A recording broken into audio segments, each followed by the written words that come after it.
British Advanced Pain Clinic, Noppimayam Surgery Duram. For appointments 9155515563.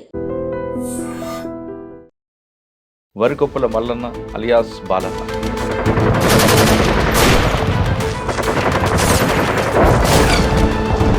ఎందుకు అడవి వైపు అడుగులేసారు వస్తుంది అన్న? మాది రైతు కుటుంబం. గొర్రెల పాలన ఎక్కువ ఉన్నది. వెట్టి చాకిరి చేయించుకున్నాం. ఒక 1000 రూపాయలు తీసుకుంటే 1000 రూపాయల కిందకి భూములు కబ్జాలు చేసుకోవడం, ఒకటి పంచాయతీలు పెట్టి వాళ్ళని అలా చేసాం రాజకీయ కక్షలతోటి. పోలీస్ స్టేషన్ మీద దాడులు, ఒలగొండలో రైల్వే స్టేషన్ దాడులు అవి చేయాలని ఎందుకు అనిపించింది? ఎవరు చెప్తే చేశారు? అవి దాడులు ఎందుకు జరుగుతున్నాయి అంటే మన కామ్రేడ్స్. అది ఫస్ట్ దాడి ఎక్కడ చేశారు? ఇక్కడ మన వీరవెల్లి రైల్వే స్టేషన్ పెంచాలని ఎందుకు అనుకున్నారు? ఎలా చేశారు? ఎన్ని గంటలు చేశారు? ఎన్కౌంటర్ అయింది. దానికి యాదగిరిగుట్ట పోలీస్ స్టేషన్ దాడి ఎందుకు చేయాలనుకున్నారు? ఎలా చేశారంటే యాదగిరిగుట్ట పోలీస్ స్టేషన్ కావాల్సింది ఆయుధాలు. లారీ తీసుకొచ్చి పోలీస్ స్టేషన్ ముందే ఆపినాం. కవర్ మీద కేసేసి టకాటక ముందు అనుకున్న ప్లాన్ ప్రకారం సేవ్ రూమ్లో కొంతమంది పైలట్ టీం. అంటే పోలీసులు మరి ఫైర్ ఆఫ్ చేయలేదా? పోలీసు వాళ్ళు చేసిర్రు. వాళ్ళు చేసే మూమెంట్ అప్పుడే మన ఫైర్ ఫుల్ ఓపెన్ అయ్యారు. అక్కడ మేము ఎప్పుడైతే ఇక్కడికి వచ్చినామో, ఇక్కడికి వచ్చిన ఆ టైంలో అక్కడ బ్లాస్ట్ ఎత్తిన ఒక పావు గంట టైంలోనే ఈ టోటల్గా చేసేసి. నయ్యం ఎప్పుడు ఎదురాడు? ల్యాండ్ ఫోన్ చేసి మాట్లాడాడు. నువ్వు మాకు సరెండర్ కావాలి, నీకు డబ్బులు. అయితే అటైన్ ఉండాలి లేదా నా దగ్గర ఉండాలి, మధ్యలో ఉండకూడదు అంటాడు. మళ్ళీ ఒకసారి నువ్వు అర్జెంటుగా భువనగిరికి రావాలా అని భువనగిరికి నేను ఒక్కనే వెళ్ళిపోయినా. కార్లో వచ్చిండు, కార్లో ఎక్కించుకుని వాళ్ళు వస్తారు కదా, వాళ్ళకి సహకరిస్తున్నావు, నన్ను పట్టిస్తున్నందుకు. తిప్పిండు ఒక గంట 2 గంటలు తిప్పేసిండు. తిప్పి లేదు నువ్వు రావాలి బాగుండదు అని అంటే ఆ తర్వాత ఎప్పుడు మీ దగ్గర రాలేదు? ఇక అక్కడి నుంచి మన దగ్గరికి. ఇప్పుడు ప్రస్తుత పరిస్థితి ఎలా ఉంది? ఇక అప్పటి నుంచి ఇప్పటిదాకా ఆర్థిక ఇబ్బందులతో కొట్టుమిట్టాడుతున్నాయి ఆ కేసులకు.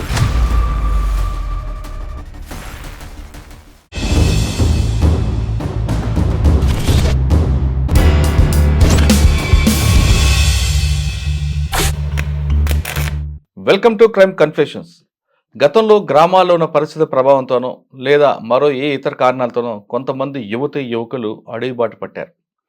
అడవుల్లోకి వెళ్ళి అన్నలతో కలిసి వాళ్ళు కూడా అప్పట్లో జరుగుతున్న ఆగడాలపై పోరాటం చేశారు. వాళ్ళు చేసిన పోరాటాల ఫలితమే ప్రభుత్వాల కిందకు వచ్చి ప్రజలకు కావలసిన మౌలిక సదుపాయాలు కల్పించింది అన్న దాంట్లో ఎలాంటి అతిశయోక్తి లేదు. ఆ విధంగా పనిచేసిన వాళ్ళు కొంతకాలం తర్వాత వాళ్ళకున్న వ్యక్తిగత కారణాలతోనో లేదా అనారోగ్య సమస్యలతోనో బయటికి వచ్చారు. ఆ విధంగా బయటకు వచ్చిన వారిని పరిచయం చేసే కార్యక్రమంలో ఈ వారం మన గెస్ట్ వరికొప్పుల మల్లన్న అలియాస్ బాలన్న. రాచకొండ దళం ఆలేర దళానికి దళ కమాండర్గా పనిచేసిన ఆయన గతంలో యాదగిరిగుట్ట పోలీస్ స్టేషన్ మీద దాడి, అందులో తుపాకీలు తీసుకువెళ్ళడం దగ్గర నుండి వలిగొండలో రైల్వే స్టేషన్, టెలిఫోన్ ఎక్స్చేంజ్ అన్ని ప్రాంతాల్లో జరిగిన బ్లాస్టింగ్లో ఆయన చాలా ప్రధాన పాత్ర పోషించారు. కానీ 2 సంవత్సరాలు పనిచేసిన తర్వాత ఆయన ఎందుకు బయటకు వచ్చారు? 2 సంవత్సరాల్లో ఆయన దళంలో ఉన్నప్పుడు ఆయన చేసిన కార్యక్రమాలు ఏ విధంగా ఉండేవి, ప్రజలకి దానివల్ల ఎలాంటి లాభాలు వచ్చాయనే విషయాన్ని అన్నని తెలుసుకుందాం. అన్న నమస్తే. నమస్తే. వరికొప్పల మల్లయ్య అలియాస్ బాలన్న. రాచకొండలో ఫస్ట్ యాదగిరిగుట్ట పోలీస్ స్టేషన్ అప్పుడు అటాక్ అప్పుడు మీ పేరు బాగా వినపడింది. తర్వాత వలిగొండలో ఏ జరిగిన రైల్వే స్టేషన్ బ్లాస్టింగ్ అవ్వచ్చు, టెలిఫోన్ ఎక్స్చేంజ్ అవ్వచ్చు, గవర్నమెంట్ ఆఫీసులు అవ్వచ్చు, ఎక్కడ బ్లాస్టింగ్ అన్నా బాలన్న అలియాస్ మల్లయ్య 2 పేర్లు ఖచ్చితంగా వినిపించాయి. ఆ గుట్ట పోలీస్ స్టేషన్ బ్లాస్టింగ్, అందులో తుపాకులు తీసుకొని ఏ విధంగా మీరు వెళ్ళారు? అక్కడ వెళ్తున్నప్పుడు ముందేమో రెక్కి వేశారా, లేదు సడన్గా అనుకున్న ప్లాన్ అది? దాని గురించి చెప్తూ దానికి చెప్పే ముందు ఒకసారి బాలన్న యొక్క కుటుంబ నేపథ్యం, ఎందుకు అడవి వైపు అడుగులేసారు ఒకసారి చెప్పండి. అన్న మాది రైతు కుటుంబం. నేను ఒక 10th క్లాసు మన హాస్టల్లో చదివిన. పెద్దకాపట్ల మా సంఘం, గ్రామ సంఘం, ఒలిగొండ మండలం, యాదాద్రి భువనగిరి జిల్లా. 10th దాకా ఒలిగొండ మన పెదకాపర్తి హాస్టల్ చదువుకున్నాం. అక్కడ వేసవి సెలవులు వచ్చేసినాయి. మరి బ్రదర్స్ అక్కడ మన నర్మేట మండలం అక్కడ పనికి పోయారు. అక్కడికి మనం వేసవి ఉన్నది కాబట్టి సెలవులు కానీ నేను అక్కడికి పోయేసి అక్కడ పోయిన కొన్ని రోజుల తర్వాత మనకు అక్కడ నర్మేట దళం అక్కడ బొమ్మాకూరు గ్రామం నర్మేట మండలం అక్కడ నరసింహులు అనే అతను మనకు పరిచయం ఏర్పడ్డాడు. ఒక 2-3 నెలలు అక్కడ ఉండి నేను అంటే సెలవులకు వచ్చినప్పుడు పరిచయం ఆయన రోజు సాయంత్రం మనం తీసుకుపోయేది. అన్న గీడదాకా పోదాం రా అంటే, అన్న ఏడికి అనేది అంటే మేము పోయేవరకల్లా అక్కడ ఒకసారి ఒకరిని తర్వాత మొత్తం దళాన్ని మొత్తం పరిచయం చేయించు. అప్పుడు బాలన్న కమాండర్, బాలన్న అని అక్కడ కమాండర్ ఉన్నాడు. అట్లా గత ఒక 6 మాసాల దాకా గడిచిన తర్వాత మళ్ళీ నేను కాలేజ్ చేద్దామని మన సొంత గ్రామానికి వెళ్ళి వచ్చిన. ఆ మధ్యలోనే మనకు 89లో మ్యారేజ్ అయింది. మ్యారేజ్ అయిపోయి ఇంటి దగ్గరనే ఉన్నా. 89లో మ్యారేజ్ అయింది. మనకు అప్పటికి 91లో ఇవి సంఘాలు, రైతు కూలి సంఘాలు. అప్పుడు మన ఏరియాలో దళాలు లేవు. రైతు కూలి సంఘాలు 1+1 రావడం జరిగింది. దళాలు రైతు కూలి సంఘాలు 1+1గా ఏర్పడి రైతు కూలి సంఘాల లెక్క విలేజ్లోకి వచ్చేసారు. విలేజ్లోకి వచ్చేసినప్పుడు మేము మమ్మల్ని మా దగ్గరికి వచ్చి అని ఎందుకన్నా అటువైపు మీరు వెళ్ళారు? అసలు చదువుకుంటున్నారు కదా, 10th క్లాస్ వరకు హాస్టల్ చదివారు, ఇంటర్మీడియట్ రాకుండా చదువుకోకుండా ఎందుకు అటువైపు వెళ్ళాల్సి వచ్చింది? ఎందుకు అటువైపు వెళ్ళారు అంటే, ఇప్పుడు మనం అక్కడ వరంగల్ ఏరియాలో కొన్ని మనం చూసినాం. అక్కడ శ్రీపతిపల్లి, తరిగొప్పల, వెల్దండ, బచ్చన్నపేట అక్కడ దొరల పాలన ఎక్కువ ఉన్నది. వెట్టి చాకిరి చేయించుకుని జీతగాళ్లకు ఎప్పుడు ఒక 1000 రూపాయలు తీసుకుంటే 1000 రూపాయల కిందకి ఒక 5-6 సంవత్సరాలు పని చేయించుకుంటోళ్ళు. చదువుకున్న 10th క్లాస్ వరకు హాస్టల్లో ఉన్నారు, చదువుకుని వచ్చారు, ఇంటర్మీడియట్ వెళ్ళి లేదంటే పెళ్లి చేసుకున్నారు, స్థిరపడకుండా అటువైపు ఎందుకు వెళ్ళాల్సింది? అంటే మీరు చెప్తున్నాడు వరంగల్లో దొరల ప్రభావం. వరంగల్లో మీ దొరల ప్రభావం ఉంది కానీ మీ ఊర్లో లేదు కదా. మా ఊళ్ళో ల్యాండ్ ప్రభావము, పంచాయతీలు ఒకటి అంటే కబ్జాలు చేసుకోవడం. ఇప్పుడు అమాయకులు రైతులను వేధించి భూములు కబ్జాలు చేసుకోవడం, ఒకటి పంచాయతీలు పెట్టి వాళ్ళని అలా చేస్తాం. రాజకీయ కక్షలతోటి వీళ్ళని వేధించడం ద్వారా మనకేమనిపించిందంటే, అన్నలతోటి ఇప్పుడు దాంట్లో పోతే బాగా జరుగుతుంది కదా, అందరికీ కూడా సమాన హక్కులు ఉండాలి, మరి వీళ్ళకి ఎక్కడిది అన్న దాంతో దాన్ని స్ఫూర్తిగా తీసుకొని మనము అలా పనిచేయడానికి మనం నిర్ణయించుకున్నాం. ఎప్పుడు వెళ్ళారు? ఏ సంవత్సరం? మేము టోటల్గానే అంటే అన్న ఇప్పుడు 90కి ఇక్కడికి వచ్చేసాము. రైతు కూలి సంఘాలలో చేసేసినాము. 93 ఉపదళ కమాండర్గా పనిచేసినాము. 93-94 మధ్యన ఉపదళ కమాండర్ 1+1. అప్పుడు దళాలు మనకు ఎక్కువ లేవు, ఒకటే దళం ఉన్నది. 8 మంది 9 మంది తోటి తిరిగేవారు. అట్లా గురించి ఉపదళ కమాండర్ వేసి మనల్ని ఏరియా మొత్తం చూసుకో. మీకు ఎవరైనా బాధ్యులు అప్పుడు? మాకు బాధ్యులు గోపన్న, వాళ్ళకు విజయక్క వాళ్ళ మిస్సెస్. ఎప్పుడు అజ్ఞాతులకు వెళ్ళారు కదా, వెళ్ళిన తర్వాత ఎక్కడెక్కడ తిరిగారు మీరు? ఫస్ట్ మీకు డ్యూటీ ఏమి ఇచ్చారు వాళ్ళు? మాకు డ్యూటీ ఏమి ఇచ్చారంటే, ఇప్పుడు టోటల్గా వాళ్ళు ఒక నెలకు 15 రోజులకు ఒకసారి వచ్చేది దళము. ఈ ఊర్లో ఉన్న ఒక్కొక్క ఊరు తిరుగుకుంటా వాళ్ళ బాధలు, రైతులది ఏం బాధలు ఉన్నాయి, ఎట్లా ఉన్నాయి, రైతు కూలీలను కలిసి మనం రిపోర్ట్ తీసుకుపోయి టోటల్గా సేకరించేది. దళం మీట్ అయినప్పుడు మళ్ళీ మనం ఫలాని ఊళ్ళో ఈ పరిస్థితి ఉంది, ఇబ్బందులు ఉన్నాయి అన్న, ఇది పరిస్థితి ఫలాని వాళ్ళు ఇది ఉందనేది వాళ్ళను సంఘాలను పోగు చేసి ఐక్యతాటిగా తెచ్చి మళ్ళీ దళం కలిసినప్పుడు వాళ్ళ అందరిని పిలిపించి మాట్లాడిపించేది. ఓకే, అంటే మీరు సేకరించిన సమాచారం దళంకిచ్చి దళం ద్వారా సమస్య పరిష్కారం. ఆ విధంగా మీరు చేసిన గ్రామాల్లో మీరు గుర్తించిన సమస్యలు పరిష్కారం అయిన 1-2 చెప్పండి. మేము గుర్తించిన పరిష్కారం మార్గాలు అంటే, సంఘంలోనే భూములకు బాటలు లేవు, బావుల కాడికి బాటలు లేకుంటే దాన్ని మనం బాటలు క్లియర్ చేసి పొలాల కాడికి బాట ఒక 5 గజాల దాంతో పరిష్కారం చేసిన సంఘటనలు ఉన్నాయి. వేరే ఊళ్ళలో పక్క ఊళ్ళలో భూముల్లో గొడవలు ఉంటే ఒక పెత్తందారి గుంజుకుంటుంటే వాళ్ళని కుసబెట్టి మాట్లాడి, నీది కాదు కదా భూమి, మరి వాళ్ళ పేరున్నది వాళ్ళకే ఉండాలని అటువంటి సమస్యలు కొన్ని భూముల విషయంలో పరిష్కరించడం జరిగింది. ఇంకా కుటుంబ నేపథ్యంలలో అంటే కొన్ని రాజకీయ కక్షలతోటి వాళ్ళు బలవంతులు ఇప్పుడు రాజకీయంగా చిన్నోళ్ళని ఎదగనీయకుండా ఉండి వాళ్ళని దాన్ని అరాచకంగా చేస్తే పిలిచి మందలించడం. ఏ గ్రామంలో? సంగ్యాముల వర్కట్ పెళ్లి. మన మీరు దళంకి వెళ్ళారు, చేరారు, చేస్తున్నారు. అమ్మా నాన్న ఒప్పుకున్నారా? మరి అమ్మా నాన్న ఒప్పుకోలేదు. వాళ్ళు ఎవరిని తీసుకొస్తున్నావు, ఏంది, ఎంతో మంది వస్తున్నారు అనేది వాళ్ళకు నక్సలెట్లు అనేది వీళ్ళు అనేది ఇంకా పూర్తిగా తెలియదు. అమ్మ నాన్న ఉన్నప్పుడే మన ఇంటికి వచ్చి షెల్టర్ ఇచ్చి అందులో ఉండేది. అప్పటికి 10 మంది 10-12 మంది దళము. పెళ్ళైంది కదా అప్పటికి? మీరు పెళ్ళయింది కూడా ఒప్పుకుందా?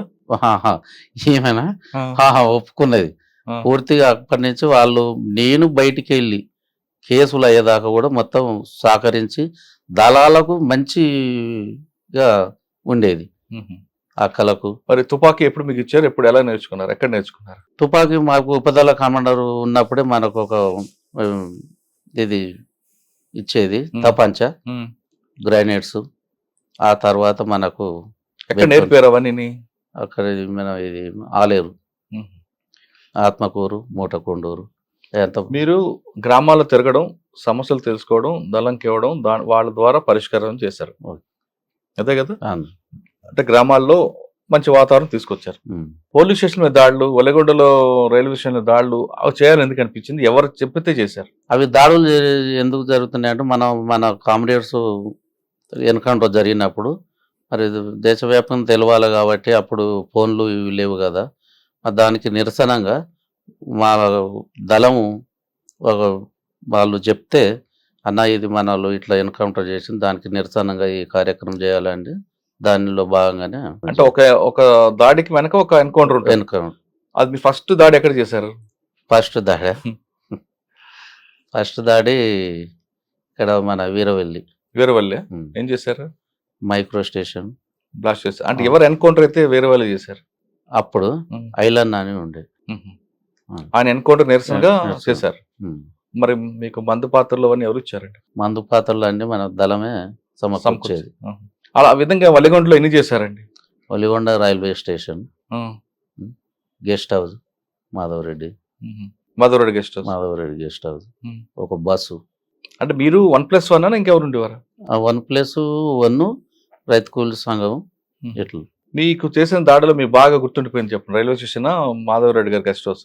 మాధవరెడ్డి గారు. ఎందుకు? ఆయన హోమ్ మినిస్టర్ కదా, పక్కనే వాళ్ళ ఊరు 2 కిలోమీటర్లది. దానికి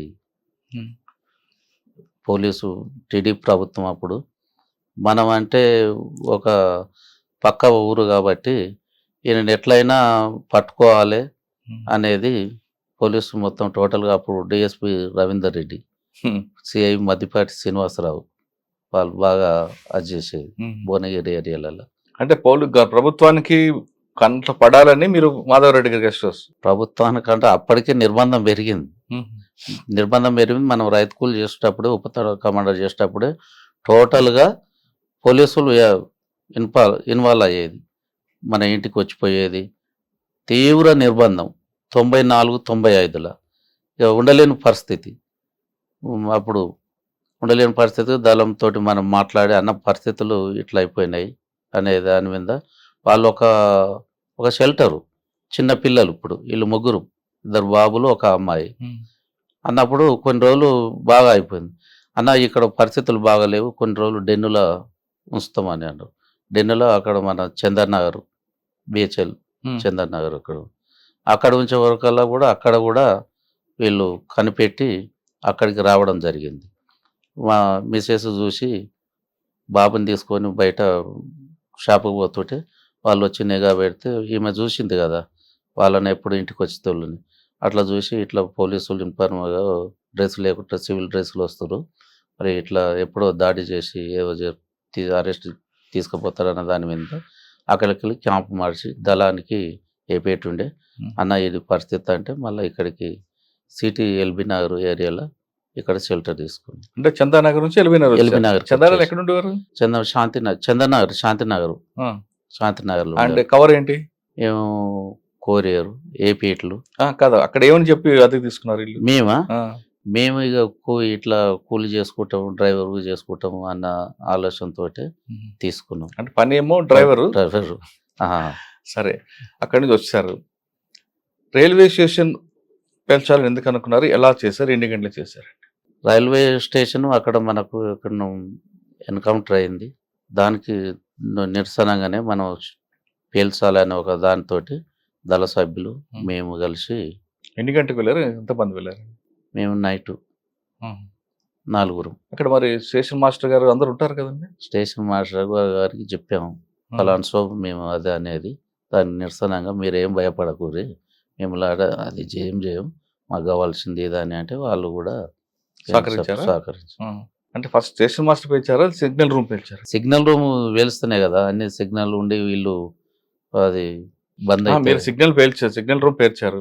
సిగ్నల్ ఆగిపోయి ట్రైన్లు ఎక్కడెక్కడికి ఆగిపోతాయి కదా, మరి మిగతా ట్రైన్లు గుర్తుకుంటాయి కదా, అక్కడ ప్రమాదం జరుగుతుంది కదా. వీళ్ళు ఇంటిమేషన్ ఇస్తారు కదా సార్, స్టేషన్ మాస్టర్ ఉన్నాడు కదా, వాళ్ళు ఏమంటే ఇంటిమేషన్ ఇస్తారు కదా. ఎంతసేపు పట్టిందండి? అది ఒక 40 నిమిషాలు. 40 నిమిషాలు బ్లాస్ట్ అయిపోయింది, వెళ్ళిపోయారు. సంఘటన జరిగిన తర్వాత కూడా ఎవరు వచ్చారో, ఎవరు వెళ్ళారు, పోలీసులు వస్తున్నారు లేదా అని తెలుసుకోవడానికి మళ్ళీ మారువేషాల్లో వచ్చి చూస్తుంటారు, నిజమైనది? అంటే మనం దళ సభ్యులేముగా మన మిలిటరీని మనం అక్కడ రైతులు పక్క ఊర్లలో ఉంటారు కదా, వాళ్ళని మనం పంపిస్తుంటాం.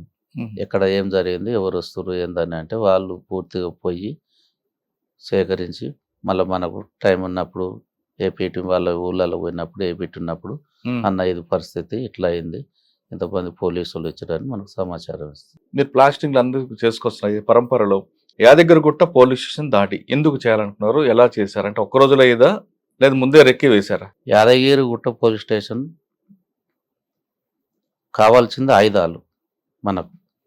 అదొక 2 నెలలు రిహార్సల్, టోటల్గా 2 నెలలు. అప్పుడు మా జిల్లా కార్యదర్శి గారు కిరణ్ కుమార్, మల్లన్న, రమణారెడ్డి, మహేందర్, సాగర్, రాచకొండ, అందులో భాగంగా మనకు పటేల్ సుధాకర్ రెడ్డి కూడా మనకు అక్కడ కొన్ని రోజులు ఉన్నాడు. ఆర్కే ఉన్నాడు మయమట్టి. ఇది జరిగే ముందు 1 నెల మన ఆర్కే గారు ఉన్నారు. పెద్ద మనిషి కదా, ఎవరు ఇక అతను ఫస్ట్ ఉదయం లేచి ఒక తాన్నే కూర్చునేది, ఉదయం లేచి ఒకడే ఒక దగ్గర కూర్చునేది. ఇక్కడ పోలీస్ స్టేషన్ దగ్గర మనం బయట దళాలల్లా ఒక మనకు ఇది జరిగే 1 నెల ముందు అన్న వచ్చేసాడు మా దగ్గరికి. అన్న అప్పుడు మీ మా దళంలో తిరుగుతుండు. ఎక్కడ మీ ప్రాంతం? ఆలేరు ఏరియా. ఎక్కడ గుట్టల్లోనా? ఆ గుట్టలనే విలేజ్లలో కూడా తిరుగుతున్నాడు. ఎవరో పెద్ద మనకు అన్న నాయకుడు ఉన్నాడు అనేది మనకు కూడా అర్థమైంది. అక్కడ కూర్చుంటే మనం క్లాసులలో ఏమైనా తెలియని మళ్ళీ అన్న వచ్చి మనకు చెప్పేది. అట్లా 1-2 నెలలు రిహార్సల్. అలా అక్కడ ఉన్న వాళ్ళంతా ఒక్కొక్కసారి మీరు వెళ్ళారు రిహార్సల్కి? మేమే వెళ్ళాం. మీ పాత్ర ఏంటి అక్కడ? మా పాత్ర ఏంటంటే ఆ టైంకు ఎవరుండ్రు 4-4:30కు చూసి వస్తాను. ఒక రైతులాగా వేరే బార్డర్ సివిల్ డ్రెస్ వేసుకొని ఎట్టున్న ఆ 4-4:30కు. ఎందుకు ఆ టైం ఎందుకు ఎంచుకున్నారు వాళ్ళు? మనోళ్ళు ఎంతమంది పోయినా కూడా ఆ టైంకి వాళ్ళు బయటికి పోయి ఈ షాపులల్లా ఇంకో ఉండేది, 1-2 అక్కడ. ఒక సెంట్రీ కూడా అంత పగడబందిగా, ఒక సెంట్రీ, ఒక లోపల ఇంకొకరు అట్లా ఉండి సాయంత్రం 4 ఫోర్స్ ఉండదు. దాన్ని మనం అట్లా ఒక 2 నెలలు రిహార్సల్ అట్లా చేసి, మనం ముఖ్యంగా ఆయుధాలు లేవు, దళాలు ఎక్కువ మూవ్మెంట్ అయిపోయినది. ఆయుధాలు అప్పట్లో ఇప్పుడు మధ్యాహ్నం లెక్క లేవు కదా, ఆయుధాలు మన పోలీస్ స్టేషన్ మీద దాడి చేయాలి, ఆయుధాలు తెచ్చుకోవాలి. అప్పటికి సిఐ రూము, ఎస్ఐ రూము, ఈ పోలీస్ బ్యాచ్ 3 ఫైనల్ చేసుకున్నాం. 3 ఫైనల్ చేసుకున్న తర్వాత ఒక లారీ తీసుకున్నాం. లారీ మేము ఇక్కడికి వెళ్ళి భువనగిరి అక్కడ మగ్దుంపల్లికి వెళ్ళి అక్కడికి వచ్చేసినాం. లారీ ఒక దగ్గరికి వచ్చేసింది. 4-4:30 ప్రాంతం లారీ ఎక్కేసినాం, కవర్ వేసేసినాం. ఎంతమంది లారీలో? మేము రాచకొండ 7-8 మంది, మేము 15 మంది, ఆలేరు దళం 22 మంది మొత్తం. టోటల్గా 22 మంది మనం ఎక్కేసి లారీ తీసుకొని వచ్చేసినాం. లారీ తీసుకొచ్చి పోలీస్ స్టేషన్ ముందే ఆపినాం. కవర్ మీదకి వేసేసి టకాటక ముందు అనుకున్న ప్లాన్ ప్రకారం సిఐ రూమ్లో కొంతమంది, పైలట్ టీం, ఎస్ఐ రూమ్లో కొంతమంది, మెయిన్ పోలీస్ స్టేషన్ కొందామని ఫస్ట్ ఫైర్ ఓపెన్ ఓపెన్ చేసుకుంటున్నాం. ఎవరు మీ దగ్గర ఫస్ట్ ఎవరు? మా దగ్గర ఫస్ట్ మాల కిరణ్ కుమార్. మీరు? మేము ఒక దాంట్లో పోయినాం. మేము కిరణ్ కుమారు, సాగరు ఒక దాంట్లోకు, మల్లన్న, మహేందరు ఇంకో దాంట్లో, మిగతా దళ సభ్యులు ఇంకో దాంట్లో, 3 డివైడ్గా అయ్యి ముక్కుమ్మడిగా దాడి చేయడం. దాడి చేసి అక్కడ అంటే పోలీసులు మరి ఫైర్ ఓపెన్ చేయలేదా? పోలీసు వాళ్ళు చేసిర్రు, అంత లేరు, అలర్ట్గా లేరు. వాళ్ళు చేసే మూమెంట్ అప్పుడే మన ఫైర్ ఫుల్ ఓపెన్ అయిపోయింది. ఆయన చనిపోయినట్టున్నారు కదా? ఒక ఆయన చనిపోయిండు, ఇంకో అతను బయట సివిల్ వ్యక్తి అట, మిర్యాల కూడా మనకు కూడా వాళ్ళు పోలీసు వాళ్ళు అని అనుకున్నాం, బయట వ్యక్తి అనేది అనుకోలే. ఆ స్పాట్లో అతను కూడా చనిపోయాడు. ఆయుధాలు దాదాపు ఒక 20-25 వెపన్స్ దొరికాయి. ఇవి single bowl, 303 double bowl, AK-47 దొరకలేదు. AK-47 దొరకలేదు. ఇవి తీసుకొని వచ్చేసినాం. బుల్లెట్స్ మొత్తం టోటల్ అందులో ఉంటుంది కదా సెల్ల, అవి అన్నీ తీసుకొని వచ్చేసి లారీ ఎక్కేసేసినాం. లారీ ఎక్కేసి నినాదాలు చేసుకుంటా లారీ. అంతకుముందు ఇక్కడ రాగిరికి వెళ్ళి ఒక వంతెన ఉన్నది చిన్నది. మేము ఇక్కడికి వచ్చేటప్పుడు అక్కడికి ఒకరు అంతా వంతెన బ్లాస్టింగ్ చేసేసారు.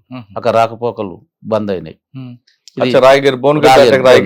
రాగిరి అక్కడ మేము ఎప్పుడైతే ఇక్కడికి వచ్చినామో, ఇక్కడికి వచ్చిన ఆ టైంలో అక్కడ బ్లాస్ట్. పోలీసులు రాకుండా ఓకే చేసుకున్నాం. వితిన్ ఒక పావు గంట టైంలోనే ఈ టోటల్గా చేసేసుకుని ఎమ్మటే వెపన్స్ ఎక్కేసుకొని లారీ ఎక్కేసినాం. రాళ్ళ జనగాం అక్కడికి వెళ్ళి వచ్చినాం. ఫుల్ వర్షాలు అప్పుడు, మోసి దాటని పరిస్థితి, దాంట్లోనే ఎక్కేసినాం. అంటే మరి భువనగిరికి రాలే మీరు? భువనగిరికి రాలే. ఈ రూట్లో పాతగుట్ట నరసింహస్వామి ఈ రూట్లో వెళ్ళినాం. ఈ రూట్లో వెళ్ళిపోయిన కొద్దిసేపటికి అప్పటికే డ్రైవర్ సేక్ అయిపోయాడు. లారీ డ్రైవర్ ఇటు తీసుకుపోయారు కల్లా బురదల లారీ ఆగిపోయింది, స్టార్ట్ అయితే లేదు. స్టార్ట్ కాకుండా దిగేసి నడుచుకుంటా ఇట్లా మన బొమ్మాయిపల్లి ఆ రూట్లో వెళ్ళిపోయినాం. మాకు ఏంటంటే అప్పటికి మాకు ఒక రోడ్లో ఒక డీసీఎం ఉండాలి. ఈ లారీ చక్కగా పోతే ఆ డీసీఎం ఎక్కి ఇట్లా అబ్దుల్లాపూర్ మెట్టు ఈ విధంగా మూసి దాటనిస్తలేదు కదా, అట్లా వెళ్ళి రాచకొండకి వెళ్ళిపోవాలనేది ప్లాన్. అక్కడికి లారీ డిస్టర్బ్ అయింది కాబట్టి నడుచుకుంటా అక్కడికి పోయినాం. ఇది భీమ్నగర్ ఏరియాలో ఒక గ్రామంలో మధుపల్లి, అక్కడ షెల్టర్ తీసుకుని వాగు ఫుల్ చిన్నేరు వస్తుంది, దాటరాని పరిస్థితి. అక్కడ ఆ రోజు అక్కడంతా అక్కడనే ఉన్నాము. ఉండి తెల్లారి పోవాలి, ఎట్లా పోవాలి ఇది మిస్ అయింది. ఏందనేది ఇప్పుడు దళ కమాండర్ మేము అందరం కలిసి టోటల్గా ఊర్లోకి వెళ్ళినాం. ఊర్లో ఒక ట్రాక్టర్, రైతులు అప్పుడు వ్యవసాయం ఆనకాలం, దునకాలు ఫుల్ సీజన్ ఉంది, ఒక ట్రాక్టర్ కూడా దొరకలేదు, గత్యంతరం లేదు. చాలామందిని అడిగినాం, రామన్నట్టు. ఆఖరికి ఇద్దరం పోయి ఒక అతన్ని రెడ్డిని ట్రాక్టర్ రామంటే నాకు నా దునకాలు ఉన్నాయి, ఇట్లా మేము సౌండ్స్ అది ఇది అన్నా కానీ ఒక ట్రాక్టర్ ఇచ్చిండు. ఆ ట్రాక్టర్లో సాయంత్రం 7 గంటలకు వెళ్ళి అక్కడికి వెళ్ళి ట్రాక్టర్లో 7 గంటలకు వెళ్ళి మగ్దుంపల్లి అక్కడ పోతుంటే చిన్న బ్రిడ్జి ఉంటుంది ఒకటి కల్వెట్ లెక్క, అది దాటి పోయిన కొద్దిసేపటికి మన లోపటున్న నేను బానోటి మీద ఉన్నా, మల్లన్న శ్యామల వెంకటేశ్వర ఇతల సైడ్ ఉండు, కిరణ్ కుమార్ అన్న గిట్ట లోపట్నే ఉన్నాడు. దాడిపోయే వరకల్లా మన వాళ్ళు ఉండి, అన్న కొద్దిగా ఆపూరి వెపన్స్ కొంచెం టైట్ అవుతుంది మంది చదువుకుందామని జనరల్ కూబింగ్ అక్కడికి వెళ్ళి వెనకకి వెళ్ళి వాళ్ళు జనరల్ కూబింగ్లోనే వస్తారు. మగ్దుంపల్లి ఆ రోడ్డులో ఆపినాం కదా, కామ్రేడ్ అని మన వాళ్ళు కొంచెం ఇది అవపడకుండా కొంచెం బ్యాటరీ లెక్క వేసేసారు లోపట. అతడు ఎమ్మటే గోరీలు ఉన్నాయి, దాన్ని పడుకొని ట్రాల్కి ఫైర్ చేయడం జరిగింది జనరల్ కూబింగ్. అక్కడ కూబింగ్ ఆల్రెడీ ఉన్నారు కదా, చింతమనేని శ్రీనివాస్ పార్టీ ఒకటి ఉంది కదా. లేదు, ఆ జనరల్ కూబింగ్ తోటి వీళ్ళు దక్షిణ తెలంగాణ ఇక్కడ మన దుబ్బాక దళం ఇక్కడి వాళ్ళు అని అనుకున్నారు వాళ్ళు. ఓహో, ఈ రాచకొండ అనుకోలేదు, ఆలేరు రాచకొండ అనుకోలేదు, దుబ్బాక ఇక్కడికి వెళ్ళి వచ్చారు అనేది వాళ్ళు ఇక్కడ దృష్టి పెట్టారు. ఎవరు? పోలీసు వాళ్ళు. టోటల్ గా ఈ దళాలు కావు అనేది. అక్కడికి వచ్చే వరకల్లా ఆగిపోయే వరకల్లా వాళ్ళు జనరల్ కూబింగ్ అక్కడికి వెళ్ళి చేసుకుంటా వాళ్ళు జనరల్ గా వచ్చేస్తారు, రోడ్డు దగ్గరికి వచ్చేసారు. మాది ట్రాక్టర్ ఆగిపోయిన క్రమంలో వాళ్ళు ఏమంటే ఇక్కడ కామ్రేడ్ అనగానే ఏమంటే ట్రాల్కి ఫైర్ చేయడం జరిగింది. కామ్రేడ్ అనే పదం వాళ్ళకి వినబడ్డది, టార్చ్ కూడా వినబడ్డది. టార్చ్ కొట్టినాం కదా, కాంబ్రేడ్ అనకపోయి ఉంటే వాళ్ళు తెలిసేది కదా. కలిసేది కాదు. అనగానే ఫైర్ చేసారు. ఫైర్ చేయగానే మేము ఫైర్ చేసేసినాం. ఫైర్ చేయగానే లోపల ఉన్న కిరణ్ కుమార్ అన్న AK-47 పెట్టి ఫైర్ చేసేసినాం. ఫైర్ చేసిన మ్యాగజిన్ స్టక్ అయిపోయింది. స్టక్ కాగానే ఎమ్మటే వంగి మ్యాగజిన్ తీసి ఇంకో మ్యాగజిన్ పెట్టి ఇట్లా ఫైర్ చేయమని ఎమ్మటే వచ్చి తోట కడదాలి స్పాట్లో అవుట్ అయిపోయింది. అయ్యో అది అయిపోయింది. అందులో ఉన్న ఇంకో ఇబ్రాంపట్నం ఒక మిలిటెడ్ అతను అయ్యిండు. మేము ఫైర్ చేసుకుంటాం. ఫైర్ కొద్దిసేపు చాలాసేపు కొట్లాడినాం. అర్ధగంట సేపు ఫైర్ చేసుకుంటున్నాము. ఫైర్ చేసిన కూడా మళ్ళీ ఎక్కి చూసే వరకల్లా అన్న చనిపోయిండు. చనిపోయిన హాస్పిటల్ పోయినాక మళ్ళీ AK-47 ఉంది. ఫైర్ చేసుకుంటూ అన్న దగ్గర AK-47 అక్కడికి వెళ్ళి వచ్చిన కొన్ని ఆయుధాలు అన్నీ ఏమి తీసుకుపోలేదు. కొన్ని ఆయుధాలు తీసుకొని మేము వెళ్ళిపోయినాం. ఎటు అంటే ఇప్పుడు మనకు ఏపీటీ ఉంటుంది ముందుగా అతనే. కొంతమంది ఒక దిక్కు వెళ్ళిపోయారు, కొంతమంది ఒక దిక్కు వెళ్ళిపోయారు. అంటే 12 మంది ఉన్నారు ట్రాక్టర్లో. 12 మంది ఏం లేదు, మేము 22 మంది ట్రాక్టర్లో. 20 మంది లోపల ఉన్నారు, మేమిద్దరం బయట ఉన్నాం బానోట్ల మీద. ఎంతమంది చనిపోయారు? 2 చనిపోయారు. 20 మంది 20 సేపు అయ్యారు. ఆయుధాలు తీసుకుపోయాను. మా సొంతం ఆయుధాలు తీసుకున్నాం. కొన్ని గుట్టకాడికి వెళ్ళి 22 వచ్చిన ఆయుధాలల్లో ఒక 6-7 ఆయుధాలు తీసుకొని వెళ్ళిపోయారు. మిగతా వదిలిపెట్టారు. అందరూ కూడా డిస్పైట్ అయిన కొద్ది రోజులకు ఎక్కడెక్కడ కలవాలంటే రాచకొండ మేమంతా మళ్ళీ కలిసే వరకల్లా ఒక 15-20 రోజులు అయింది. అబ్బా. మరి 15 రోజులు ఏం చేశారు? మరి భోజనం అదేలా? నా తోటిగా ఇంకో కామ్రేడ్ వచ్చినండి, మేమిద్దరం ఒక సైడ్ అయిపోయినాం. ఇప్పుడు మన మల్లన్న రమణ మహేందరు ఒక దిక్కు అయిపోయారు. మిగతా వాళ్ళంతా ఒక దిక్కు అయ్యి అక్కడ మనకు ఏపీటీలు ఉంటాయి, ఓ 3 ఏపీటీలు ఉంటాయి. ఆ 3 ఏపీటీలల్లో వరకల్లా ఆ నెల 20-25 రోజులల్లో టోటల్గా మళ్ళీ అంత దళం కలిసి మళ్ళా. మరి 25 రోజులు మీరు కలిసి బయట ఉన్నారు కదా, భోజనం దానికి ఇబ్బంది పడలేదు? భోజనం అంటే మనకు అక్కడ మేము రాచకొండకి వెళ్ళిపోయినాం ఆల్రెడీ. సిటీ మీదకి వెళ్ళి అక్కడ మనకు ఉన్నారు కదా సానుభూతి పరులు, ఇట్లా ఉండి అట్లా వాళ్ళు బావుల కాడ. సాధారణంగా ఒక బ్లాస్టింగ్ కానీ జరిగింది చేసాం అనుకోండి, ఎన్కౌంటర్ కాదు, ఏదైనా ఇష్యూ జరిగిందంట, మీరందరూ ఒకేసారి ఒక దగ్గర నుంచి వెళ్ళం. లేదు మన దగ్గర ఉన్నప్పుడు వాళ్ళు పోలీసులు వచ్చిన ఒకే దగ్గర ఉంటారు. విడిపోయిన తర్వాత ఎక్కడ కలవాలనుకుంటారు? ముందు ఏపీటీ పెట్టుకుంటారా? ఏపీటీ పెట్టుకుంటాం. ఓకే, ఏపీటీ పెట్టుకుంటాం. ఒకవేళ అది మిస్ అయితే నెక్స్ట్ ఇంకొక ఏపీటీ ఉంటుంది. ఈ ఏపీటీలకు ఒకవేళ 3 ఏపీటీలు ఉంటాయి. 3 ఏపీటీలకు కూడా హాజరు కాలేదంటే అతడు అరెస్ట్ అయిందా ఏమైందా అనేది. అంటే 3 ఏపీటీల తర్వాత కాకపోతే అప్పుడు అనుమానం వ్యక్తం చేస్తారు. పోలీసులు అరెస్ట్ చనిపోవచ్చు. అది ఓకే. మీరు ఆ గుట్ట బ్లాస్టింగ్ అయిపోయిన తర్వాత మీరందరూ మళ్ళీ ఎప్పుడు సమీక్ష జరుపుకున్నారు? 20 నెల రోజుల తర్వాత. ఎవరి సమక్షంలో? మన ఈయన ఉన్నాడు, మన మాధవన్న. ఏమంటారు ఆయన? రాష్ట్ర కమిటీ మాధవన్న. అవును. ఏమన్నారంటే మనది కొంచెం ఇట్లా కాకుండా కామ్రేడ్ అంతా ముక్కమ్మడిగా దాడి చేసినప్పుడు అందరూ ఒక లైన్లోనే పోయేది ఉండే, ఇట్లా కాషన్ ఫాలో కాలేదు. కాషన్ ఫాలో అంటే బాగుండేది. అక్కడ గుట్టలో మంచిగా మనం సక్సెస్ చేసుకున్నాము, ఇక్కడనే మనం ఫెయిల్యూర్ అయినాము అన్న దాని మీద సమీక్ష చేసి అదొకటి. తర్వాత ట్రాక్టర్ లో కామ్రేడ్ అని పిలవడం, టార్చ్ లైట్ వేయడం కూడా అది దాని మీద మాట్లాడారు. దాని మీద మాట్లాడినాకనే ఇది కరెక్ట్ కాదు అన్న దాని మీదనే అన్ని మాట్లాడారు. తర్వాత ఏం చేశారు మీరు? యాదగిరిగుట్ట పోలీస్ స్టేషన్ తర్వాత ఇక దళాలనే మళ్ళీ ఆలేరుకి వచ్చేసినాం యథావిధిగా. రాచకొండ దళమే ఆలేరుకి వచ్చేసి కొనసాగిస్తున్నాం. ఒక రామచంద్రరావు అని ఒక వ్యక్తిని హత్య కేసులో కూడా ఉన్నట్టున్నారు కదా? రామచంద్రరావు ఇన్ఫార్మర్, ఒలిగొండ. నేను ఇంకో వేరే కామ్రేడు ఇద్దరం. ఎందుకు ఇన్ఫార్మర్ మీకు ఎలా నిర్ధారిస్తారండి? అంటే ఇప్పుడు అతను ఖాళీ బేరం చేసుకునేది, ఆయనకి ఏం పని లేదు, ఎక్కడ ఏం చేస్తారు, ఏ ఊళ్ళో ఎవరెవరు మిలిటరీలు ఎవరు దానికి వస్తారు అని సేకరించి పోలీస్ వాళ్ళకు ఇన్ఫార్మర్ సమాచారం ఇచ్చేది. దాంట్లో భాగంగా అప్పుడు ఒకసారి ఏం చేయలేదు, ఒకసారి పిలిపించి మాట్లాడినాం. అన్న అట్లా కాదు, నేను మంచిగానే ఉంటున్నా అంటే, వద్దు నువ్వు ఇది పద్ధతి మానుకో అని కూడా ఒకసారి 2 సార్లు హెచ్చరించడం జరిగింది. అది చెప్పినా కూడా మానుకోకపోవడంగా ఫైనల్గా అది సమాచారం మొత్తం ఒలిగొండ సమాచారం చేరవేస్తున్న దానిలో భాగంగానే పార్టీ నిర్ణయం వరకే అది. ఆ పార్టీ నిర్ణయం మీ నిర్ణయం? మా నిర్ణయం. పార్టీ నిర్ణయమే మా నిర్ణయం. అంతే అన్న. ఆయన మీతో పాటు 1-2 సంవత్సరాలు పనిచేస్తుంటాడు. తర్వాత ప్రలోభాలకు గురై ఇన్ఫార్మర్ మారి ఉండొచ్చు అనుకుంటాం మనం. కానీ మనతో పనిచేసి ఆయన సర్వీస్ తీసుకున్న తర్వాత కూడా ఆయనకు ఒక ముద్ర వేసి నిజంగానే ఆయన ఇన్ఫార్మర్ అనుకోండి, ఆయనకు బహిష్కరించాలి తప్ప చంపడం అన్నది ఏ చట్టంలో ఉందండి? అంటే ఏకదమ్న నీకు చంపరు కదా. నీకు ఇంట్లో మీరు అన్నది వాస్తవేను. ఎంతోమంది కూడా ఇంట్లో పని చేసిపోయి నచ్చకపోతే ఒకవేళ పని చేసి అన్న నాకు ఆరోగ్యం బాగాలేదు ఇక లేకపోతే తన పని తాను చేసుకుంటుంటే దానికి ఏం లేదు. ఒకవేళ తెలిసి తెలియక వాళ్ళు ఏదో పోలీసు వాళ్ళు ఇబ్బంది పెట్టారు కాబట్టి చూపిమన్నప్పుడు కూడా అట్లా కామన్గా జరిగినప్పుడు కూడా పిలిచి మాట్లాడేది.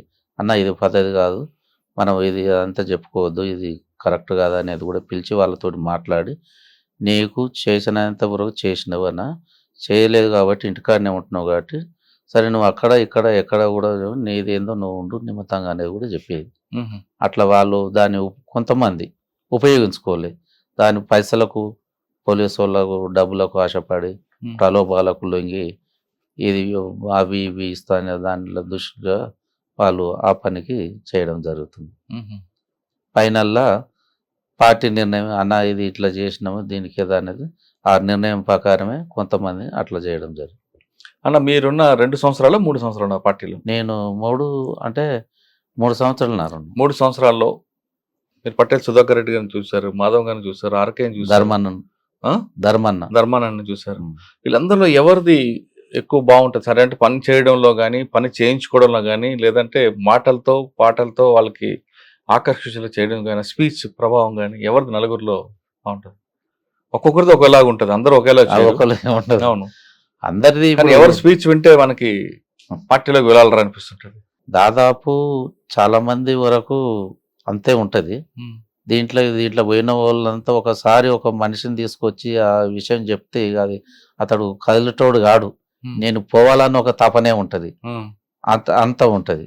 అది ఆ విధంగా మనిషి అట్రాక్ట్ చేసే స్పీచ్ ఇచ్చేవారు సుధాకర్ అన్న లేదంటే మాధవ్ అన్న? పటేల్ సుధాకర్ అన్న కూడా బాగా అది చేసేది. మాధవ్ అన్న కూడా, కానీ మాధవ్ అన్న చాలా నెమ్మదొస్తాడు కదా. చాలా నెమ్మతం. దాదాపు మేము మా దళంతో ఆయనకు చాలా జిల్లా కమిటీ బాధ్యతలు కూడా చేసుకున్న అక్కడ రాష్ట్ర కమిటీ సభ్యుడిగా ఉండి చాలా రోజులు ఉండడం జరిగింది. మాధవ్ అన్న చిన్నది ఏమన్నా ఇబ్బంది వచ్చినా అట్లా కాదన్నా ఇట్లా అనేది దగ్గర పర్సనల్గా కూర్చోబెట్టుకొని అన్న ఏమన్నా ఇబ్బంది అవుతుందా, ఎట్లా ఉంది, ఏముందా అనేది మంచిగా మన చెప్పి మోటివేట్ చేసి పంపించేది. సాంబశివుడు మేము దాదాపు ఒక 6 నెలలు చేసినాం ఒకటే దళంలో. ఫస్ట్ వాళ్ళే దళంలో పనిచేసి ఆయన రాచకొండకి వెళ్ళిపోయిండు. రాచకొండకి వెళ్ళిపోయినాక ఇక మళ్ళీ మనకు మధ్యాహ్న క్లాసులు ఉన్నప్పుడే కలిసేది. క్లాసుల తర్వాత అక్కడికి వెళ్ళి నల్లమల్లకి వెళ్ళిపోయేది. ఫైనల్లో నల్లమల్లకి వెళ్ళిపోయిండు. ఇక మధ్యాహ్న ఓసారి కలిసిండు, మాట్లాడు. ఆయన స్వభావం ఎలాగుంటుంది? ఆయన స్వభావం కూడా బాగానే ఉంటుంది, సాంబశివుడి స్వభావం కూడా. కానీ ఎక్కువ కోపం ఎక్కువ అట కదా. రాను కొద్ది లాస్ట్కు అప్పుడు ఎప్పుడు స్టార్టింగ్ లో కోపం ఎక్కువ, లాస్ట్కు వచ్చే వరకల్లా మంచి నెమ్మదిగా. మరి 3 సంవత్సరాలు పనిచేసారు, మీరు ఎందుకు మరి సరెండర్ అవ్వాల్సి వచ్చింది? పార్టీకి చెప్పారా? మేమెందుకు సరెండర్ కావాల్సి వచ్చిందంటే పిల్లలు ఆ మధ్యన మాధవన్నతోటే మాట్లాడినాం. అన్న నిర్బంధం ఎక్కువైంది, ఊళ్ళో వ్యవసాయం చేయనిస్తలేరు, ఇంట్లో ఉండనిస్తలేరు, నైట్ ఈమె 3 పిల్లల్ని వేసుకొని పండుకుంటే కూడా ఎప్పుడు 50 మంది 100 మంది పోలీసు వాళ్ళు స్పెషల్ వాళ్ళు వచ్చి భయపెట్టి డోర్లు కొట్టి ఇబ్బంది పెడుతురు. పక్కింటి వాళ్ళ దగ్గర ఆడ పండుకున్నా కూడా పండుకోని పరిస్థితి ఏర్పడదన్న. ఏంది ఇట్లా మరి పిల్లల్ని ఏందని అంటే మాధవాన్ని ఉండి అన్న మరి ఏంది అని అంటే లేదన్నా మరి పిల్లలు ఇబ్బంది ఉంది కదా, అనారోగ్యం ఉన్నది, మరి వీళ్ళది ఏందని అంటే మాధవ నుండి అన్న మేమేమన్నామంటే 3 పిల్లల్ని ఒక తాను వేద్దామన్నా, ఆమె కూడా వస్తూ ఉంటుంది, మరి నిర్బంధాన్ని తట్టుకోలేక ఇబ్బంది పెడుతురు అని అంటే అన్నం వండి ముగ్గురిని కాదు వాళ్ళకొకరికి ఇద్దామన్న ఒక ఆలోచన మాధవన్న చేసిండు. మాధవన్న చేస్తే పిల్లలు ఎవరికి ఇద్దామని ఈ వేరే వాళ్ళకి ఇచ్చి వాళ్ళు అక్కడ పెరుగుతుంటారు అనే దాని మీద ఆలోచన చేసిండు. అన్నప్పుడు మనకు కొంత టైం ఇచ్చిండు. అన్న దీని మీద మరి ఆలోచన చేసుకోరి, ఒకదానైతే ముగ్గురు పిల్లలు ఒకదాని ఉండలేరు అనేది చెప్పేసిండు. చెప్పినప్పుడు దాన్ని ఇక మళ్ళీ అన్నను మళ్ళీ అడిగినప్పుడు అట్లా కాదన్న ఇప్పుడు అని అన్నాడు. మేము ఎందుకు లొంగిపోవాల్సిన, పిల్లల అనారోగ్యంతో ఉన్నారు, చాలా ఇబ్బంది పెడతారు, పోలీసు వాళ్ళు చాలా ఇబ్బంది పెడతారు. అప్పటికి అందరికి జ్వరాలు అవి వచ్చేసినాయి పిల్లలకు. దాంతో సుద్దాగా మనం బయట రావాల్సి వచ్చింది. దాంతో అనారోగ్యం. పార్టీ అనుమతితో వచ్చారు? పార్టీ చెప్పినాం, చెప్పి ఇది పరిస్థితి అనేది. ఎవరి ముందు సరెండర్ అయ్యారు? జేవి రాముడు డిఐజీ. ఆయన ముందు సరెండర్ అయిన పోలీస్ స్టేషన్ ఇక్కడ వెలిగొండ, పోలీస్ మనకు CI Ravanapeta station Valigonda SI. Surrender అయిన తర్వాత కానీ సరెండర్ కాకముందు కానీ నయం ఎప్పుడైనా ఎదురుపడ్డా? నయం ఎదురుపడ్డాడు. ఎక్కడ? సరెండర్ అయినాక 2001 ఇంటి దగ్గరనే ఉంటున్నాం. అప్పటికే సరెండర్ అయిన తర్వాత వచ్చిన మీకు రావాల్సిన వచ్చా ప్రభుత్వం ఇవ్వాల్సింది చెప్తున్నా. సరెండర్ అయినాం. శ్రీనివాసు మధ్యపాటి శ్రీనివాసు, నేను నా ఫోటో కూడా నన్ను ఎప్పుడు ఎవరు చూడలే. డిఐజీ జేవి రామ్ దగ్గరికి పోయినప్పుడే ఈ డిఎస్పి గారు వచ్చారు, రవీందర్ రెడ్డి, మధ్యపాటి శ్రీనివాసరావు, ఎస్ఐ శ్రీనాథ్ రెడ్డి వీళ్ళు వచ్చారు. మేము అక్కడనే కూర్చున్నాం ఇట్లా టేబుల్ మీద. వాళ్ళు పోయారు, మీరు ఏ ఊరు అని అంటే ఇట్లా నేనే ఉరుకుప్పల మల్లయ్య అని అంటే, ఆహా నువ్వేనా అనేది అప్పుడు చూసారు వాళ్ళు. అప్పటిదాకా మన ఫోటోలు కూడా నేను ఎట్లుంటా అనేది కూడా వాళ్ళకి తెలియదు. మీరు సరెండర్ అయిన తర్వాత వచ్చారు? తర్వాత అయినా. ఎవరి ద్వారా అయ్యారు మీరు? నేను ఊర్లో ఒక పెద్ద మనిషి ఉన్నాడు, గర్దాస్ బాలయ్య అని, డిసిసి మాజీ అధ్యక్షుడు. ఆయన ద్వారా వెళ్ళారు? ఆయన ద్వారా ఇట్లా. అంటే అప్పుడు చూసారు పోలీసులు? అప్పుడు చూశారు. ఏమంటారు? నువ్వేనా మల్లయ్య అంటే నేనే సార్ అని అన్నాక మాట్లాడి అక్కడ మళ్ళా భువనగిరి పిలిపించారు. భువనగిరి కాడి పోయిన Valigonda police station. Valigonda police station కాడ ఉన్నప్పుడు కూడా ఒక 3 రోజుల దాకా అసలు ప్రెస్ మీట్ ఇట్లా సరెండర్ అయినది కూడా ఇస్తలేడు. ఇకపోతే మా మిసెస్ ఏం చేసింది, మళ్ళీ వీళ్ళు సరెండర్ అయిన 3 రోజులు అయింది, పేపర్ స్టేట్మెంట్ కూడా ఇస్తలేరు అనే విలేకరులకు చెప్పి, విలేకరులు పోలీస్ స్టేషన్కి వచ్చి మమ్మల్ని కలిసి ఎస్ఐ గారిని సిఐ గారిని కలిసి మాట్లాడుతుంటే ఏం లేదు మాట్లాడుతున్నాం అన్నది. ఆ రోజు నెక్స్ట్ తెల్లారి సరెండర్ అయిన అనేది పేపర్ స్టేట్మెంట్ ఇచ్చారు వాళ్ళు. పేపర్ స్టేట్మెంట్ ఇచ్చినాక కొన్ని రోజులు కేసులు ఏం లేవు అనేది చెప్పేశారు. కేసులు లేవు అంటే సరే ఇంటికాడ ఉండు, కేసులు ఏం లేవు అన్న, మీకు వచ్చేది మీకు ఇస్తాము, ప్లాట్ ఇస్తాము, 5 ఎకరాల జీవో ఉన్నది, ఆ 5 ఎకరాల ల్యాండ్ ఇస్తాం అనేది చెప్పేశారు. సరే మంచిదిలే ఇప్పుడు అనేది మనం ఇంటికి వెళ్ళి వచ్చేసినాం. ఇంటికాడ ఉన్న కొద్ది రోజుల తర్వాత అసెంబ్లీ ఎలక్షన్ మళ్ళీ మాధవరెడ్డి గారు నిలబడి పోలీస్ స్టేషన్ పని ఉందా అనేది పిలిచారు. రమ్మంటే పోయినప్పుడు పోలీస్ స్టేషన్ పోగానే 14 కేసులు పెట్టి వాళ్ళు నల్గొండ జైలుకు పంపించేసారు. అయ్యో. నల్గొండ జైలుకు పంపిస్తే నల్గొండ జైల్లో 1 సంవత్సరం ఉన్నాం. ఆ 14 కేసులలో నల్గొండలో కొన్ని, భువనగిరిలో కొన్ని, రావణపేటలో కొన్ని. ఆ కేసులన్నీ ఏ రాజకీయ నాయకుడు కూడా అప్పట్లో టీడీపీ ప్రభుత్వం ఏ రాజకీయ నాయకుడు లేకుంటే మా మిస్సెస్ ముందటుండి 3 లాయర్లను పెట్టి బెయిల్ సంవత్సరం తర్వాత బెయిల్ తీసుకొని వచ్చేసి. మీరు అడగలేదా నా మీద కేసులు లేవని ప్రెస్ మీట్ పెట్టి మళ్ళీ నా మీద ఎందుకు పాత కేసులు పెట్టి? మేము అడిగినాం మధ్యపాటి శ్రీనివాసరావు కూడా అడిగితే లేదు అక్కడికి వెళ్ళి పైకి వెళ్ళి వచ్చేసింది, మాకేం తెలియదు ఇట్లా అనేది అతను చెప్పేసి. బయటకు వచ్చారు. బయటకు వచ్చాక మీ జీవనం ఎలా కొనసాగింది? మా జీవనం బయటికి వెళ్ళి వచ్చినాక 2001 1999లో లొంగిపోయినాం. 2001 ఇంటి దగ్గర వండుకుంటూ ఉంటే తెలంగాణ ఉద్యమంలో భాగంగా కళ్యాణ్ యాదగిరి రెడ్డి అతను ఉండి తెలంగాణ ఉద్యమం అప్పుడు అందులోనే పోరాడారు పబ్లిక్ గురించి, ఇప్పుడు తెలంగాణ గురించి పోరాడవలసింది, మీరు తెలంగాణ పార్టీలకు రావాలా అనేది పిలిచి మాట్లాడినాక సరే అన్న నేను వస్తా అనేది చెప్పేసిన. ఉమ్, కొన్ని రోజులు ఒక 5-10 రోజులు మండల నాయకులు పంపించి ఇంటికి పంపించేస్తే పెద్ద మనిషి మాట్లాడిండు కళ్యాణ్ యాదగిరి రెడ్డి. ఉమ్, నేను కూడా తెలంగాణ ఉద్యమంలో భాగము అని తెలంగాణ పార్టీలో అయ్యి తెలంగాణ పార్టీలో వండుకుంటూనే 14 సంవత్సరాలు సుదీర్ఘంగా తెలంగాణ గురించి పోరాటం చేసినాం. మరి మీ కుటుంబ నేపథ్యం ఆర్థిక పరిస్థితి ఎలా ఉంది? ఆర్థిక పరిస్థితి అంటే చాలా అప్పులు అయినాయి అప్పటికి. కేసులు లాయర్లకు ఉమ్, ఒకటి కాదు, ఇప్పుడు రోజు డైలీ దాదాపు యాదగిరిగుట్ట కేసులో ఉమ్, ఒక 25 మంది ఉన్నాం. ఉమ్, అందులో ఉమ్, డైలీ ఒక 15 రోజులు డైలీ కేసు, రోజు పోయి ఆ కేసులో రోజు ఉదయం పోవాలి, ఉమ్. 10 గంటల నుంచి 6 గంటల దాకా అక్కడ ఉండాలి. మరి నయీం ఎప్పుడు ఎదురాడు మీకు? నయం మీ తెలంగాణ ఉద్యమంలో ఇంటికాడ ఉంటున్న క్రమంలో ఉమ్, ల్యాండ్ ఫోన్ ఉండే, ల్యాండ్ ఫోన్కు వేరే అతను పంపించి ఉమ్, ఇంటికి పంపించి ల్యాండ్ ఫోన్కు ఫోన్ చేసి మాట్లాడాడు.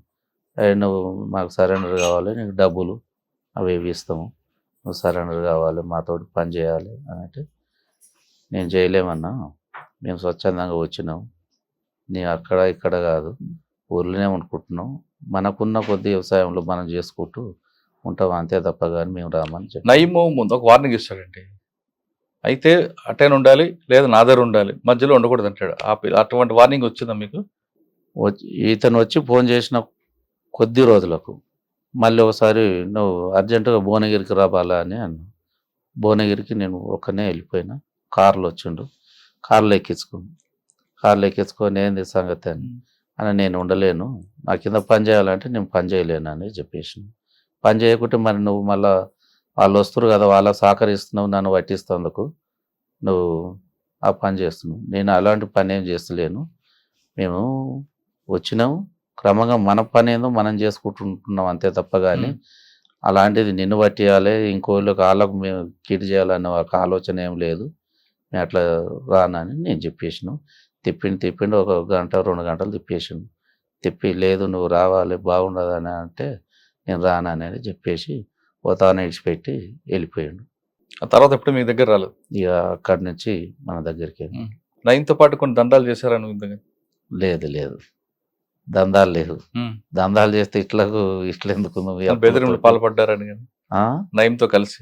లేదు సార్, నయీం అయిపోయింది, ఇప్పుడు ప్రస్తుత పరిస్థితి ఎలా ఉంది? పరిస్థితి ఎట్లా ఉంది? ఇక అప్పటి నుంచి ఇప్పటిదాకా ఆర్థిక ఇబ్బందులతో కొట్టుమిట్టాడుతుంటున్నాయి. ఆ కేసులకు ఖర్చులు, ఈ లయర్లకు కోట్ల చుట్టూ తిరగడానికి మొన్న రీసెంట్గా ఒక సంవత్సరం క్రితమే అయిపోయింది యాదగిరిగుట్ట. మీకు ఇవ్వాల్సిన 5 ఎకరాల భూమి ఇచ్చారా? ఇయ్యలే. మరి అడిగారా మీరు? మేము అడిగినాము, ఇస్తామని అంటారు. ఇప్పుడు కూడా 24 సంవత్సరాలు ఎందుకు ఇస్తారు? ఇయ్యలే. మేము కూడా అడిగినాము, మాకు ఆ రోజు జనజీవన సమితిలో కలిస్తే 5 ఎకరాల భూమి ఇస్తున్నారు కదా సార్, మరి ఏందని అంటే వస్తుంది అనేది. కలెక్టర్ గారు కలిసి ఇప్పుడు కలిసారా? కలిసాము, పిటిషన్ కూడా ఇచ్చాను. ఏమంటారు కలెక్టర్ గారు? కలెక్టర్ గారు మేము అక్కడికి పంపించేస్తాం అనేది కలెక్టర్ గారు అంటున్నారు. అంటే మీరు ఆశపడి రాలేదు, కానీ అప్పుడున్న జీవో ప్రకారం మీకు ఇవ్వాల్సింది ఇచ్చారు. ఇవ్వాల్సింది ఇవ్వకుండా చేతిలో 5,000 పెట్టి పంపించుంటారు. కేసులు లేవు అన్నారు, కేసులు పెట్టారు, జైలు పాలు చేశారు. మీకు అనిపించలేదా ఈ అన్యాయం ఇలాగే ఉండాలా, మరి మరొకసారి మనం ఎదురిద్దామని? కానీ ఇప్పుడు అంతా లేదు కదా సార్, అప్పటి పరిస్థితి కాదు అంత నెట్వర్క్. ఇప్పుడు అంతా తెలంగాణ గురించి పోరాటం చేస్తేనే తీసుకుపోయి జైల్లో వేసిన సంఘటనలు ఉన్నాయి. ఇప్పుడు పార్టీకి ప్రభుత్వానికి ప్రజలకి అంటే పార్టీకి ప్రజలకు మధ్యన గ్యాప్ ఎందుకు వచ్చిందంటారు?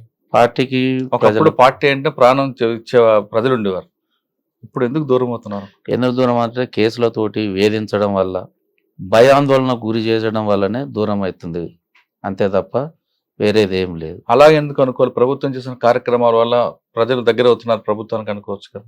అట్లేదు సంఘటనలు లేవు కదా. ఇప్పుడు మమ్మల్నే చూడండి, జనజీవన సమితిలో రమ్మన్నారు, 14 కేసులు పెట్టిర్రు, మాకు ఇస్తున్న భూమి ఇస్తున్నవి కూడా ఇవ్వలేదు కదా.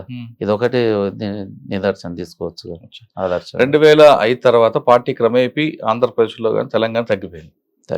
తర్వాత 2016 తర్వాత ఇంక పూర్తిగా కనుమరుగైన పరిస్థితుల్లో ఇప్పుడు 2024లో మళ్ళీ ఉత్తర తెలంగాణ పార్టీ రావడం, ఏటూరు నాగార్లో ఒక ఎన్కౌంటర్, మీరేమనుకోవచ్చు? అంటే మళ్ళీ తిరిగి వస్తుంది అనుకోవచ్చా?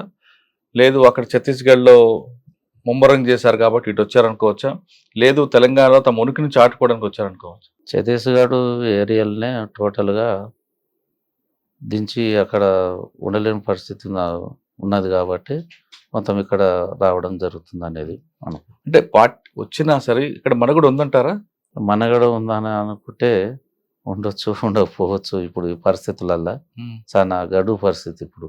సార్ ఫైనల్గా చెప్పండి అన్న, మీ టైముల్లో కొంతమంది యువతలు, ఈ యువత అంటే యువతి కానీ యువకులు కానీ అయితే ప్రజాస్వామ్యబద్ధంగా చేయడం లేదా పేద ప్రజల కోసం కష్టపడడం అనేది జరుగుతుంది.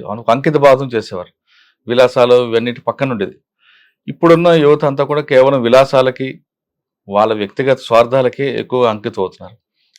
ఇటువంటి చూసినప్పుడు ఆ యువతకి ఇప్పుడున్న యువతకి జనరేషన్ మారింది కాబట్టి వాళ్ళు మారుతుండొచ్చు.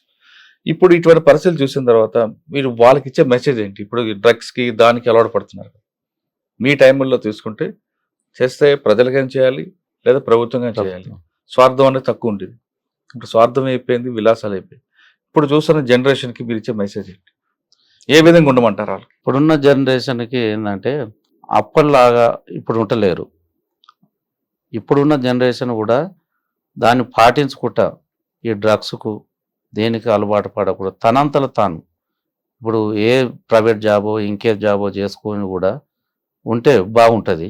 ఇప్పుడు అట్లా కాకుండా మేము ఎక్కడికో పోతున్నాము, ఏడనో చదువుకుంటున్నాం అనేది వేరే విలాసాలకు అలవాడి వాళ్ళ తల్లిదండ్రులకు శోభించి వాళ్ళకి ఇటు వాళ్ళ లైఫ్ ఖరాబ్ చేసుకోవడం అది కరెక్ట్ కాదు. మీరు చెప్తే మంచిదే.